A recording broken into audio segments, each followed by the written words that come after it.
Бұл оқиға жыл сайын 16 желтоқсанда есіме түседі. Әр түскен сайын қорқыныштан аза бойым қаза болады, деп бастады әңгімесін Айсұлу. Алматыға студент болып келген жылы еді.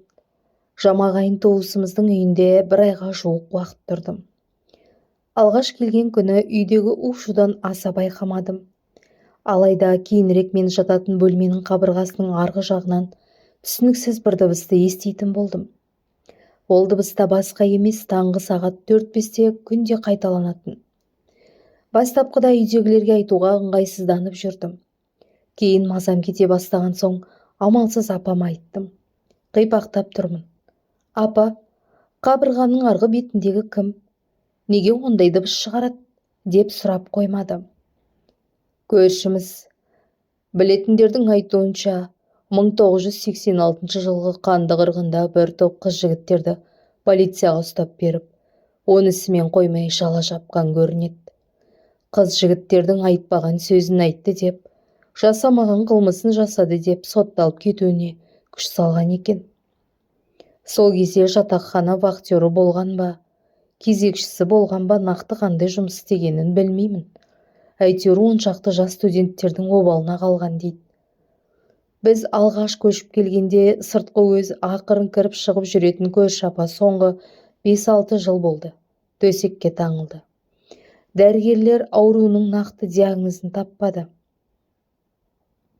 Төсекке таңылғаннан кейін көп өтпей, түн ауғанда бір түрлі дыбыс шығаратын болды. Кей кездері кәдімгі қасқыр секілді ұлиды.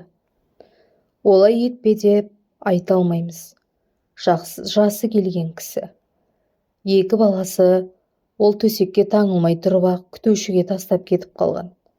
Қазір жанында күтушісі бар, басқа ешкімі жоқ. Мүгедектер үйіне өткізсін деп көршілер талап етпек болған. Ол жаққа алмады ма, әлде басқа себебі болды ма, кемпір үйінде қалды осылай. Кейде ойлаймын, 1986 жылғы желтоқсанда қар төсеніп, мұз жастанған сол бір жастардың наласы ма, көз жасы ма екен деп кім білсін. Түнде шығатын жан даусынан ақ тартып жатқан азабын жеңіл емес-ау деп ойлаймыз. Кім білсін, деп апам терең бір күрсінді. Көп ұзамай қыздармен басқа пәтерге шықтым. Бір күні апам хабарласып, ауыл жаққа баратындарын, үйге келіп балалардың жанында боласың ба, түнде кеш келеміз деп өтініш жасады. Апамыздың 2 немересі 14-15 жастағы қыздар, үшеуміз үйде қалдық. Көрші кемпір соңғы 2 күннен бері қатты олып жатыр. Мән бермеңдер, біздің бөлмеге төсек салып ұйықтаңдар, деді апам. 3 қыз үй шаруасымен жүріп кештің қалай батқан байқамадық сол күні. 2 қыз көрші кемпірдің даусына үйренген бе, аса елең қылмады. Алайда қараңғылық түсе деп кіріп қашып мазам кетті. Қорқа бастадым. Апамыздың бөлмесіне жаттық дегеніміз жай ғана екен.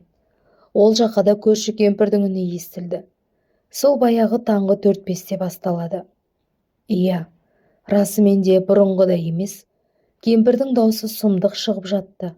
Ұлыған, қыңсылаған, ыңырсыған, ышқынған, шыңғырған түрлі дауыстар шықты. Жанымдағы 2 қыз алаңсыз ұйықтап жатыр. Жастығымды құшақтап мен отырмын. Көрші кемпірдің мына даусынан өне бойым дірілдеп, қорқыныштан қалшылдадым. Кенет ұлыған үн біртіндеп басылып кілт тоқтады. Сағатқа қарадым. Таңғы 4:45 өткен екен. Құлағымда әрі тостым, дыбыс жоқ. Бұрынғы бөлмеме барып тыңдадым, тым-тырыс. Бір кезде жедел жәрдем келген аяқ дыбыстары мен іште сөйлескендердің даусын түсіндім. Ақырын сыртқа есікті ашып сығалап қарағанымда, зембілге салып біреуді әкетіп бара жатқан дәрігерлерді көрдім. Осы кезде ауылдан келген апам мен атам үйге кірді. Көрші кемпірдің қайтыс болғанын солардан естідім. Таңертең есік қаққан егде жастағы апай. Кешке 2 аяғы тізеге дейін суып, сіресіп қалды. Түнге қарай кеудесінен мойнына дейін суыды. Соңғы 2 сағат бойы жаны кеудесіне шықпай қатты қиналды, деген күтушісі апама болған жағдайда айтып, балаларына хабар беруге көмек сұрады. Ол күннен бері қанша уақыт өтті, алайда сол оқиғаны ұмыта алмадым. Және түсінгенім, біреуге жасаған қиянаттың азабы о дүниеде емес, осы дүниеде тартып кетеді екенсің, деп әңгімесін аяқтады Айсұлу апай. Болған уақиға